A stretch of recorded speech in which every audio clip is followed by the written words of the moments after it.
People who frequently transmigrate into redemption romances all know how it goes. The devoted male lead will do anything to pull the female lead out of the abyss. Even if it costs him everything, he'll still simp for her relentlessly. No matter how ungrateful she is or how much she looks down on him, he'll keep giving without expecting anything in return. Even if she falls in love with someone else and cheats on him, he's supposed to stay where he is and wait for her to come back. Who could put up with that? So I transmigrated into a novel and became the male lead of a redemption romance. Rain poured from the sky. The female lead was drenched from head to toe, looking miserable and utterly broken, yet she kept walking through the storm. I blurted out, "Good grief, Miss Rain-Soaked. You're already soaked silly and you're still trying to strike a dramatic pose." The female lead was showing off her long legs in the middle of winter. I fired off another comment. "What a show-off. Keep dressing like that and you'll freeze your knees off sooner or later." The system fell silent for a moment before saying, "So you're not even remotely capable of being a redemption romance male lead, are you?" Chapter 1. I arrived in the novel right as school was letting out. A sudden downpour had packed the awning by the school gate, with students taking shelter from the rain. This was exactly when the female lead Sophia made her entrance. Wearing a white dress, she walked alone into the storm. Maybe with some emotional background music in a TV drama, I'd find it tragically beautiful. But in real life, the rain had soaked through her dress, leaving it wrinkled and plastered to her body. Her jet-black hair had been drenched into a tangled mess hanging over her shoulders. Sophia looked like she'd shrunk by an entire size. She was soaked silly and still trying to strike a dramatic pose. Like a long-haired cat that had been tossed into a bathtub. The thought made me laugh out loud. My mouth moved faster than my brain. Well, Miss Rain-Soaked. You're already soaked stupid, and you're still standing there posing," after I said that Sophia seemed to glance in my direction from afar. Chapter 2. The system practically had a meltdown. Boss, you're the male lead of a redemption romance. Your role is the redemption romance male lead. The correct thing for a redemption romance male lead to do is grab an umbrella, rush into the rain, and say. The system's electronic voice suddenly dropped into a low, dangerously seductive tone. "Sophia, where do you live? I'm heading that way anyway. Let me walk you home." I scoffed. What kind of nonsense is that? My house and hers are on opposite ends of the city. How's that on the way? The system snapped back. The earth is round, roads connect everywhere, why can't it be on the way? I replied coldly, "Oh. If a zombie apocalypse happened, no zombie would dare eat your brain." "Do you know why?" the system asked. "Why?" I answered, "Because you're love-brained." "What kind of simp system are you?" The system fell silent. Then it urged me to hurry up and order a cute aesthetic umbrella. That way when it rained again, I could have another romantic encounter with the female lead. Reluctantly, I opened a shopping app and browsed through several umbrella stores. Then my eyes suddenly lit up. I found an umbrella. Its entire canopy was golden. And on the tip was a miniature imperial crown like the ones ancient emperors wore. Now that was the kind of umbrella a majestic eagle of a man like me deserved. The umbrella of my dreams. Ordered immediately. Chapter 3. After the brief weekend, Monday arrived once again. I could barely keep my eyes open. Like a zombie dragging itself through life, I hauled my exhausted body to the bus stop and waited for the bus. Suddenly, the system let out a goose-like shriek. "Ah, the female lead is here." I turned my head, and sure enough, Sophia was strolling toward the bus stop at an unhurried pace. The system immediately started coaching me. "When she gets here, just say you forgot your bus card and ask if she can pay your fare." Absent-mindedly chewing on a steamed bun, I replied, "A bus card can only pay for one person at a time. That's common sense." The system paused. "Oh." Then it quickly added, "It's fine. The protagonists in school romances always carry coins with them." I was speechless. These days, unless someone goes out of their way to exchange cash at a bank, who even carries coins around, that was ridiculous. Sure enough, after getting in line ahead of me, Sophia turned around and opened her palm. Inside were 4 coins. "You can use these for the bus fare." But the next second, beep. Student card. The scanner chimed. I waved my student card with a smile. "No need. Student cards get a discount." Then I added, "You should get one too. It's pretty convenient." As far as I knew, Sophia's family wasn't well off either. Sophia stood there blankly for several seconds. Only when the driver reminded her not to block the aisle did she finally move farther into the bus. Meanwhile, the system was practically screaming. "Are you made of wood? Can't you be even a little romantic?" After several days together, I had already gotten used to the system's constant yelling. After all, my emotional stability was on the level of a capybara. On the bus, Sophia took the window seat while I sat beside her. The system, clearly well versed in every school romance cliché, spoke up again. When the driver suddenly brakes, later lean toward the female lead with the momentum and smoothly pull her into your arms. Unfortunately for the system, the driver spent the entire trip driving smoothly and efficiently, giving it absolutely no opportunity to work with. The system spoke as if it were disappointed beyond words. "Do you really have to stand that straight? Can't you bend a little and head over to the female lead side?" I declared with absolute conviction. "My grandpa always said this: your sexuality can bend if it wants to, but your backbone never should." The system fell silent for a moment before finally saying, "Your grandpa sounds like quite the character." Chapter 4. Sophia and I were in the same class, and she happened to sit diagonally across from me. She looked even sleepier than I was. The moment class started, she propped up her head and fell asleep. Never listened in class. Never did her homework. Still ranked first in the entire grade every single time. Damn it! Now I was even more annoyed. I studied so hard I practically wore my textbooks out just to stay somewhere around the middle of the class rankings. The system seemed to sense my mood and immediately warned me, "Hey, hey, hey. The male lead in a redemption story is allowed to have a secret crush. He's not allowed to plan an assassination." Just then Francis, the wealthy rich kid villain dressed in a tailored suit and polished leather shoes, his hair slicked back to perfection, walked over. Lifting his chin slightly, he said, "Hey, if you're free this weekend, come to my birthday party." After speaking, he placed an invitation on both my desk and Sophia's. The system quietly added from the sidelines, "This is Francis the villain. His entire purpose is to speed up the development of your relationship with the female lead. At the birthday party, he'll start causing trouble. After that, he'll keep targeting and humiliating you. But don't worry. The female lead will always stand by your side." I twitched at the corner of my mouth. Sophia and I peacefully ignored each other for an entire week. It wasn't until the weekend that we met again at Francis's birthday party. The party was being held at a 5-star hotel. During dinner, the students from No. 1 High School had a private banquet room to themselves. The giant rotating table was packed with expensive dishes that had absolutely no business appearing at a gathering of high school students. Everyone chatted about school gossip while eating. As for me, I focused entirely on stuffing my face. After eating my fill, I found myself feeling less annoyed by Sophia too. By the end of the meal, quite a few dishes were still barely touched. Today Francis was wearing a 3-piece suit in that old money style. A luxury watch worth hundreds of thousands rested on his wrist. Despite his young age, the outfit didn't look out of place on him at all. If anything, every gesture and movement carried the aura of a CEO who had somehow wandered into a teenager's body. Looking at me, Francis smiled. "George, if I remember correctly, you've never had hairy crab before, right?" He pointed toward the dishes. "Why don't you pack up the leftovers and take them home?" The moment those words left his mouth, the private room fell silent. Sophia frowned.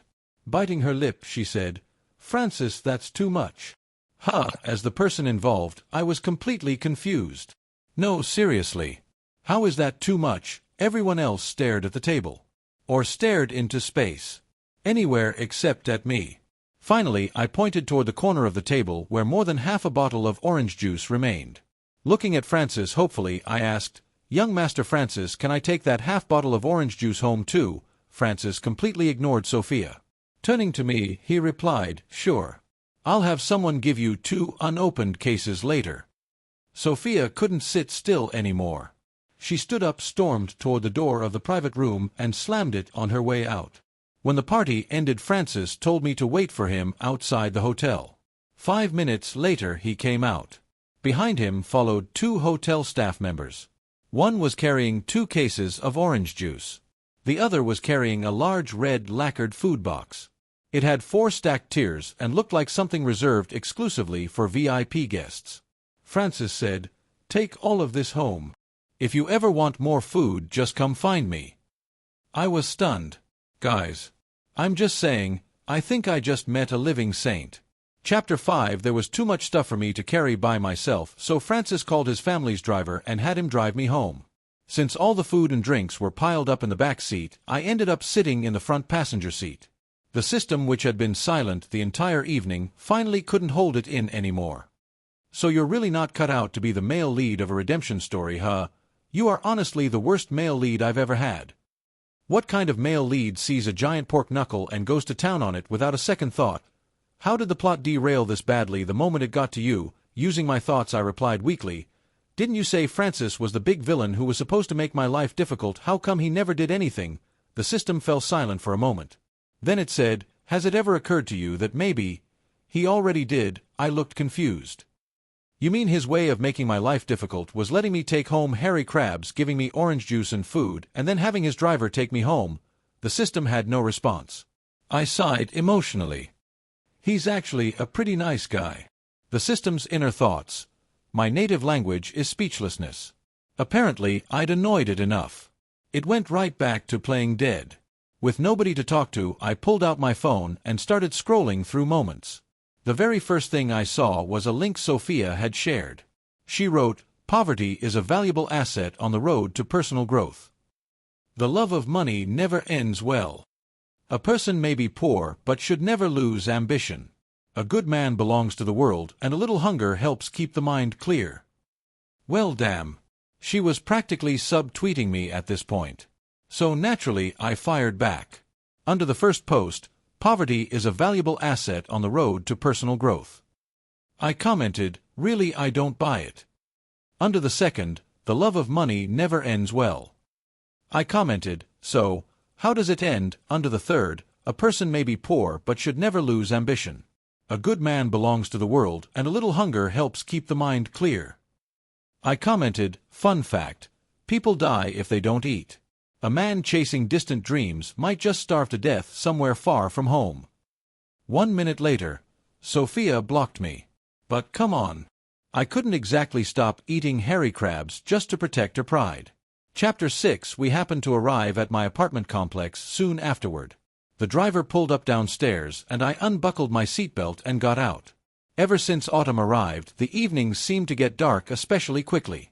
By the time I stepped out of the car, the streetlights were already glowing brightly. 2 cases of orange juice sat on the seat beside the door I had opened. I rolled up my sleeves and was about to carry one of them out when I noticed snacks scattered all over the floor beneath the seat. Those had been part of the haul Francis told me to take home as well.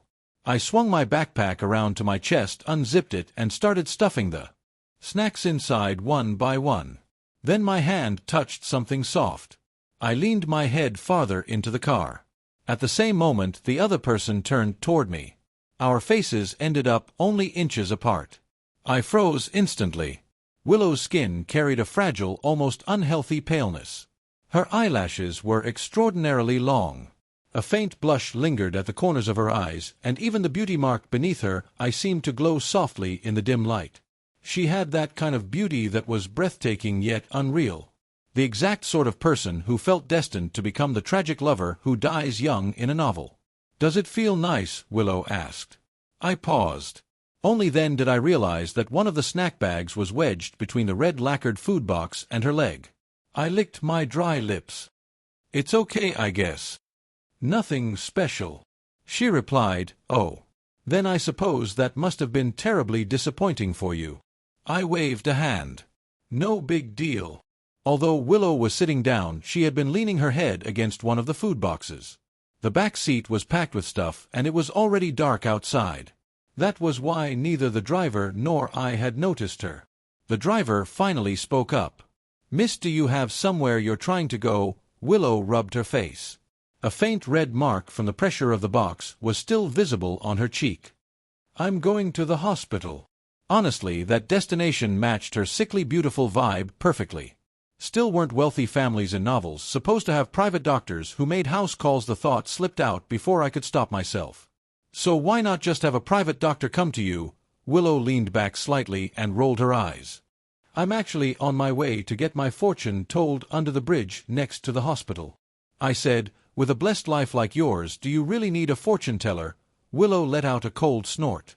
I take life-preserving medication prescribed by doctors while listening to a fortune teller tell me I'll live to be 100. I have to say you're quite the mix of materialism and idealism. She replied, that's what I call a dual-action treatment. Chapter 7. Like most male leads, this body had been born into an ordinary but happy family. My parents ran a breakfast shop. The hairy crabs I brought home were turned into giant steamed buns by my mom. With her signature secret sauce mixed into the filling, the buns smelled absolutely incredible. I found Francis's WeChat in the class group chat and sent him a friend request. For the verification message I wrote, "Want a steamed bun made with hairy crab?" He accepted almost immediately. Then he replied, "Bring me a soy milk too." A moment later, a transfer notification popped up. 5,000 yuan. Note: for buying soy milk. My entire mood at that moment was one call from the boss and your loyal servant arrives immediately. On Monday morning, Francis hadn't arrived at the classroom yet. I placed his breakfast on his desk. Unfortunately, Sophia happened to walk in right at that moment. She glanced at me coldly before returning to her seat. The system sounded completely broken inside. It's over. In the female lead's eyes, you now look exactly like the rich bully's loyal lackey. After that, Sophia didn't look at me a single time for the rest of the day. Not once. It wasn't until school ended that she finally spoke to me. I was waiting for the bus when Sophia suddenly grabbed my sleeve from behind. "George, are you really that short on money lately? If you need help, I can try to think of something." I froze for a second. Suddenly, I felt like Sophia had been pretty unlucky to end up with a male lead like me. Not only had I done absolutely nothing to help her, she was actually trying to help me instead. I shook my head. "I'm not short on money." Sophia let out a quiet, "Oh." Her fingers slowly loosened their grip on my sleeve. Then I added, "But thank you, Sophia." For a brief moment she seemed stunned. Then she lowered her eyes and quietly withdrew her hand. Chapter 8. Ever since Francis Liu tasted the steamed buns my mom made, I became fully responsible for his breakfast every day. Our friendship progressed at lightning speed. During the National Day holiday, he even invited me over to his house. The birthday party had been held at a 5-star hotel, but the Liu family mansion was no less luxurious. The first person I saw there wasn't Francis. It was Willow Liu, the eldest daughter of the Liu family, who rarely attended school due to her chronic poor health. Today Willow was wearing a white silk blouse. Leaning against the sofa, she had an effortlessly alluring mature charm, especially when she lowered her brows and focused intently on someone. Her pale fingers held a glass as she dropped sugar cubes and ice into it. "Want a sip?" she asked. I thought it was an iced Americano, but when I leaned closer I caught the unmistakable smell of herbal medicine. I stared at it in disbelief. An iced traditional Chinese O. For some reason that comment completely broke Willow. She burst out laughing. A genuine, uncontrollable laugh. Then she said, "It feels like trying to keep warm in a crematorium." I was speechless. Willow gulped down several mouthfuls of the drink. After wiping her lips, she suddenly asked, "By the way, do you know why Francis likes hanging out with you?" The moment she spoke I sensed trouble. My guard immediately went up. I replied confidently, "Isn't it obvious? Because I'm ridiculously cool, handsome, and awesome." Willow looked at me as if she had lost the will to live. "Your skin is almost as thick as a castle wall." Then she said, "Francis has raised succulents, cacti, turtles, and every other low-maintenance living thing imaginable. From plants to animals, he somehow managed to kill all of them. You're the only thing that's still stubbornly alive." "What the hell, what kind of thing is that to say?" Was she cursing me? Willow's expression relaxed. She blinked at me and said, "So Francis is only pretending to play with you. But you can genuinely play with me." Then she added, "Besides, Francis recently had his allowance cut off, so he has to borrow money from me. Which means I'm supporting him." "He's supporting you. Therefore, by the transitive property, you're technically being supported by me too." I was speechless again. Willow was a very strange person. She somehow gave off the feeling of someone crawling through the darkness while enthusiastically leading a morning exercise routine at the same time. Chapter 9. Francis is still asleep. If you go, wake him up. Now you'll probably die a horrible death." The moment I heard that, I obediently sat down on the sofa next to Willow. "Why don't you ask why?" Willow looked at me curiously. I replied, "What's wrong with a rich young master having a little young master attitude?" Resting her chin on one hand, Willow leaned closer and said, "Francis got dumped by his crush yesterday." "Don't you want to know the details?" "Got it. A love-struck rich kid suffering from unrequited love. How had this suddenly turned into a teenage heartbreak novel, and why was Willow such a chatterbox?" I forcefully changed the subject. "How about I teach you some games instead?" "Sure." 5 minutes later, the two of us were sitting in Francis's gaming room. The sound of "eggy eggy" echoed non-stop. Originally, I had planned to introduce her to a MOBA or a shooter. Instead, she wanted to play Eggy Party. The most ridiculous part was that her pink naked egg character had the username Blossom Kindergarten Baby Lou. The corner of my mouth twitched. Then I created my own name, Prosperity Preschool Big Wong. Willow invited me into ranked mode. After 3 straight 8th place finishes, Willow came to a conclusion. "The problem is that we're wearing the wrong skins. And we should probably help each other more." We immediately queued again. In the next match, we were just about to reach the finish line. I grabbed Willow's little pink egg and charged forward. The result: both of us got smacked by a giant rotating hammer and launched off the map. Instantly back to the checkpoint. This time Willow found a grappling hook. She threw it in a beautiful arc, then grabbed me as we soared forward together. Unfortunately, her aim was crooked. The two of us were flung straight off the platform again. The next second, giant words appeared on the screen: "Eliminated." Someone nearby had voice chat turned on. A burst of laughter exploded through the speakers. One player said, "Ha ha ha, your intentions were good, but honestly maybe don't act on them." Another added, "If you two spent less time helping each other, you'd have reached the finish line ages ago." A third person laughed so hard they could barely speak. "Please stop using your pig brains like this. I have much better uses for them, ha ha ha." Chapter 10. To cheer up Francis after getting dumped by his crush, I bought him a dartboard and suggested he stick her photo on it to vent his frustration. Lately Sophia seemed to be getting very close to a guy from class 8. Honestly, he looked way more like the male lead of a redemption story than I did. When Sophia injured her leg, he even rode her home on his bicycle. I couldn't help but sigh. School uniforms, bicycles, a high ponytail. Now that feels like a proper school romance. The system suddenly popped up again. It said helplessly, "Have you ever considered why the female lead always happens to pass by in front of you? She's trying to make you jealous." Once again, I was slow to catch on.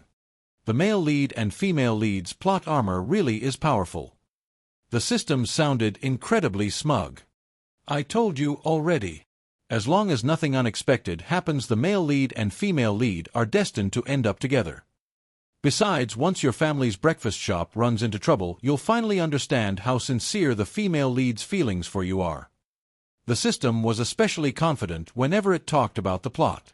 It continued, "Anyway, after your family's shop gets into trouble, your parents will take you back to your hometown. Then the female lead will travel hundreds of miles just to find you. When a girl goes that far for you, even the coldest heart would melt." "What?" I instantly snapped awake. Staring in shock, I shouted, "My family's breakfast shop is going to run into trouble." "Why would it run into trouble?" the system replied. "That's not the important part. It's just one of the hardships and setbacks you'll have to overcome on your journey of growth." I immediately took off running toward home. While running, I yelled, "Sorry, but I'd much rather have a smooth life and a mountain of money. If being the protagonist costs that much, then I quit. My dream is to be a wealthy and completely ordinary background character." On the way home, I searched online for news about accidents involving breakfast shops while mentally reviewing every school romance cliché I could think of. After getting home, I discussed everything with my parents. Together we installed 8 security cameras throughout the entire shop. We hired technicians to inspect all the equipment and electrical wiring, replacing anything old or potentially unsafe. We bought new fire extinguishers. We also became much stricter about inspecting every ingredient we purchased. Only after doing all that did I feel slightly relieved. But in the end, something still happened. Thankfully, it was also thanks to those cameras that we caught it in time. During the break after second period one afternoon, I suddenly felt an overwhelming sense of dread. Without knowing why, I opened the surveillance feed on my phone. What I saw nearly stopped my heart. My mother was lying unconscious on the kitchen floor. There was white foam around her mouth. I practically sprinted out of the classroom. While running, I called an ambulance.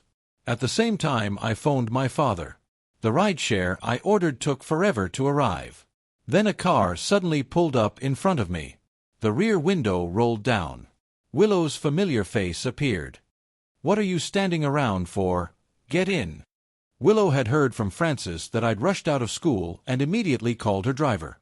By the time we arrived, the ambulance had already taken my mother to the hospital. So we headed straight there. My father was already waiting. The moment he saw me, he quickly reassured me. "Don't worry. It was mushroom poisoning. She's fine now. Good thing we installed those cameras." Chapter 11. My mom still needed to stay in the hospital overnight for observation, and my dad stayed there with her. Since I had classes the next day, they told me to go home and get some rest.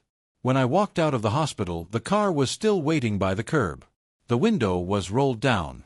Willow sat inside with earphones on, listening to music. The glow from the streetlights illuminated her profile, making her look almost unreal. When she saw me, she tilted her head slightly and smiled. For a split second, my heart skipped a beat. Oh, that's what a crush feels like. After I got into the car, Willow stared at me for a long time. Confused, I asked, Why are you looking at me like that? Do I have something on my face?" Instead of answering normally, she said, "I'm checking to see if you're about to have a tough guy crying session." I was speechless. Then she added, "Come on. Crying doesn't make you any less of a man." I gritted my teeth. "Damn, Lou." The next second, I pulled her into a hug. Then I sighed. "If only you didn't have a mouth." Willow froze. After a brief pause, she slowly hugged me back. In a soft voice, she said, "It's okay. Your mom is going to be fine. The doctor already said so." I murmured quietly, "Willow, please be okay in this world." I swallowed the rest of the sentence before it could leave my mouth. How should I put it? It felt way too sentimental. Like I was suddenly the male lead in some tragic coming-of-age romance. Up until now, I had never truly felt like I belonged in this world. Part of me had always considered it fictional. Something unreal. But today, for the first time, I genuinely realized that the people here could get sick. They could grow old. They could die. And suddenly I found myself hoping that Willow could live a long, happy life. Not as some supporting character whose sole purpose was to make the heroine shine. Just as herself. That night, after washing up and lying in bed, I found myself unable to sleep. So I forcibly dragged the system out for a conversation. In this world, Francis Liu is the main villain. Does that make Willow Liu the evil rich heiress? The system replied, "They're the villain siblings. Francis humiliates and provokes you, and Willow is supposed to scheme against the female lead. Once the story moves beyond the school arc, they'll become the biggest obstacles standing in the protagonist's path to success." I knew that was how stories like this usually worked. Even so, I couldn't help arguing. I'm not denying that hard-working people can build successful careers from nothing. But the Liu family has centuries of wealth and influence behind them. The odds of them losing to the protagonists seem ridiculously low. The system sounded like a teacher who had spent years teaching obedient students only to have one suddenly point out a flaw in the textbook. After a moment, it came up with a convenient explanation. The male and female lead's destiny controls this world. Those outcomes can't be changed. Can't be changed? I wasn't convinced. Everyone here felt so alive. Every single person had their own thoughts, emotions, and story. No one deserved to exist as an NPC in someone else's narrative. After a long silence, I finally asked, "Then what about Willow, in this world? Will she die young too?" The system seemed to notice the sadness in my voice. For once it didn't answer. Chapter 12. In my previous life, I knew a Willow too. More accurately, I knew of her. She didn't know I existed. I grew up in an orphanage. Every holiday season, kind-hearted donors from all walks of life would send gifts to the children there. The reason I remembered the name Willow was because unlike everyone else who donated clothes or books, she donated fireworks every New Year. She had written a note on every fireworks box: "Every child deserves to witness the beauty of fireworks." Next to the message was a big smiling face. Whenever I was bullied at the orphanage, it was those New Year fireworks that helped me endure. The Willow from my previous life had started as a child actress. At 16, she joined a talent competition and debuted as a member of a girl group. She was beautiful. She was incredibly popular. On television, she was always smiling. During those years when I was barely hanging on, she became a source of strength I could lean on from afar. I thought she was happy. I thought she was living a wonderful life. But at 18 years old, she chose to leave the world herself. Only later did I learn the truth. Her adoptive parents had treated her as nothing more than a money-making tool. Whenever they were unhappy, they beat and abused her. Willow gave all of her kindness and warmth to everyone else. Yet she forgot to save even a little of it for herself.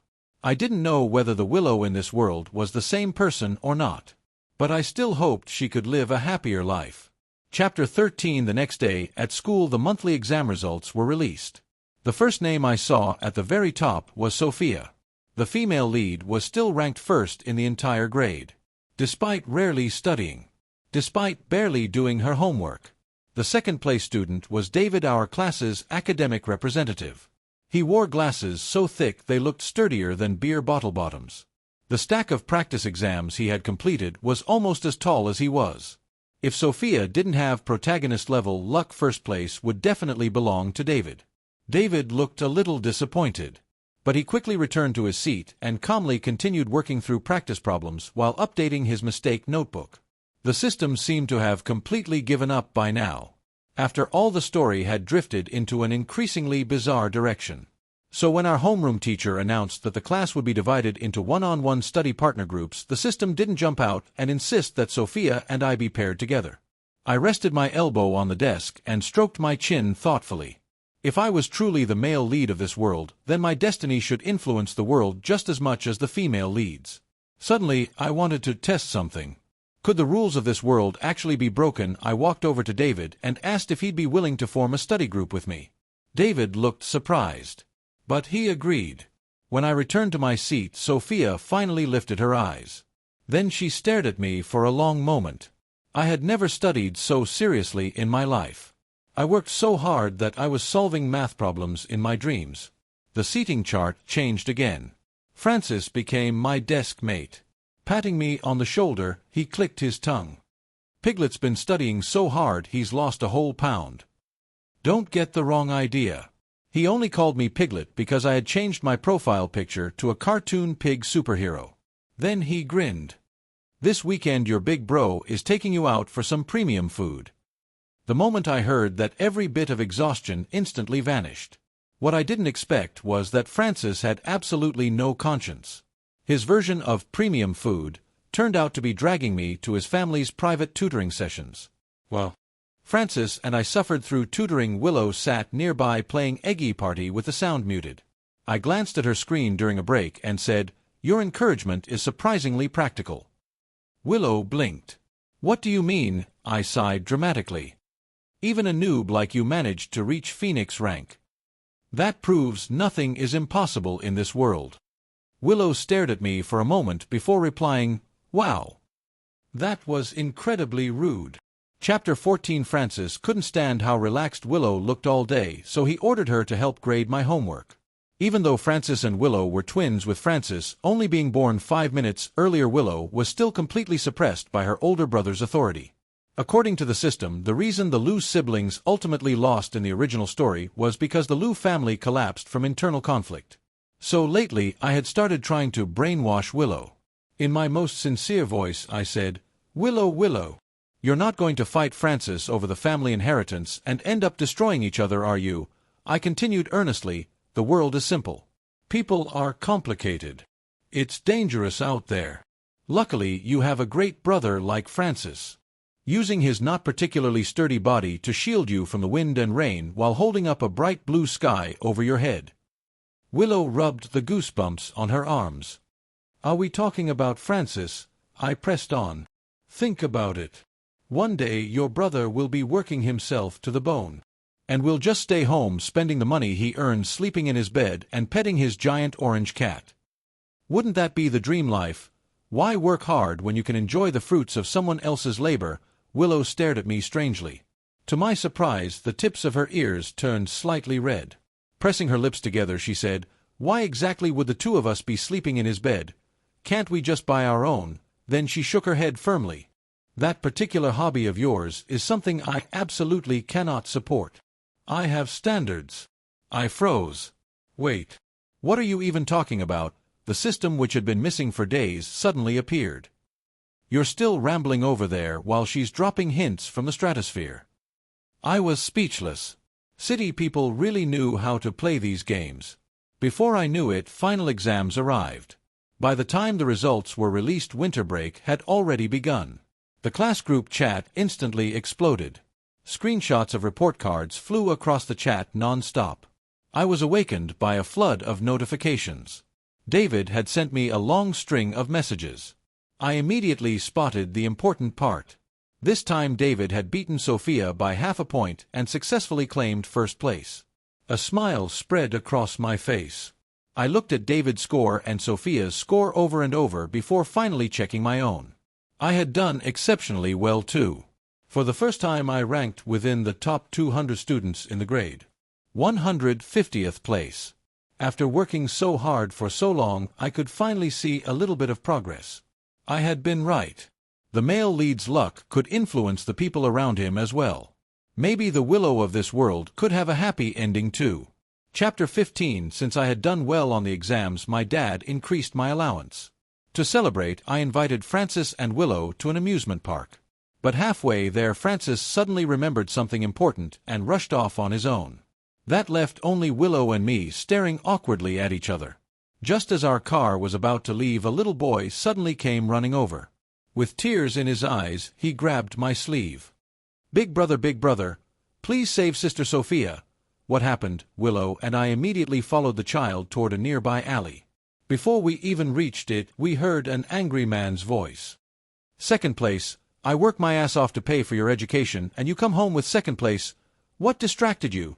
Did that woman contact you again?" As Willow and I rushed closer, we finally saw the scene clearly. Sophia was curled up against a wall wearing a thin dress. Her face was covered in bruises. Blood stained the corner of her mouth. The exposed skin around her ankles was covered in belt marks. Each breath she took seemed painful. But the man still wasn't finished. Grabbing her by the hair, he slammed her head against the wall. As he did, he shouted, "You think staying silent will make me let this go? Just like your worthless mother. You filthy little brat, just like her." A dull thud echoed through the alley. Willow and I sprinted forward. "Let her go." I kicked the man hard from behind. Caught completely off guard, he stumbled and crashed to the side. Willow reacted instantly. Working together with me, she grabbed a large woven basket she'd swiped from someone's doorway and slammed it over the man's head. "What the hell are you doing? She's my daughter. I can hit her and scold her whenever I want. Get lost. You'd better stay out of this, or..." I kicked him squarely in the leg. A miserable scream followed immediately. I had already noticed something earlier. The man limped. I wasn't exactly a saint. So naturally, I targeted the weak spot. I quickly helped Sophia to her feet. Then I hoisted her onto my back, and Willow and I ran toward the street as fast as we could. Sophia's consciousness seemed to be fading. Blood trickled steadily down from a wound on her forehead. Fortunately, the driver had already pulled the car over nearby to pick us up. Only after we got inside did I finally breathe a sigh of relief. But when I looked back, the man wasn't chasing us at all. Chapter 16. Willow and I took Sophia to the hospital. After examining her, the doctor said that most of her injuries were superficial, though she did have a mild concussion. Ever since learning that this world was a redemption romance, I had already guessed what kind of past the female lead probably had. But seeing it with my own eyes was still shocking. Willow, who was usually talkative, suddenly became very quiet. I didn't know whether she was thinking about her former self. According to the system, Sophia's mother had abandoned her when she was very young and run away with another man. Her father had already been insecure because of his crippled leg. After his wife left, he became even more unstable and unpredictable. His control over Sophia grew increasingly strict. Whenever something upset him, he took it out on her. And this time the reason he beat Sophia was simply because someone had beaten her by half a point and pushed her down to second place. The next day when I arrived at the hospital, I was told that Sophia had already been discharged. However, she had left a letter with a nurse for me. It read, "Please forgive me for leaving without saying goodbye. I've decided to pursue a new life. For a long time, I fantasized about someone coming to save me. But this time I want to save myself. My sensitivity comes from my insecurity. George, I've always envied you. If I were you, I could never interact with Francis as naturally and confidently as you do. The environment I grew up in shaped my awkward and contradictory personality. Sometimes I don't even know why I stand in the rain when it's pouring, or why I pretend not to care about things that matter deeply to me. But there is one thing I've always known clearly. I liked you. I remember the wind on the day I fell for you. I remember the shape of the clouds. And I remember the way you smiled. I once had a dream where we ended up together.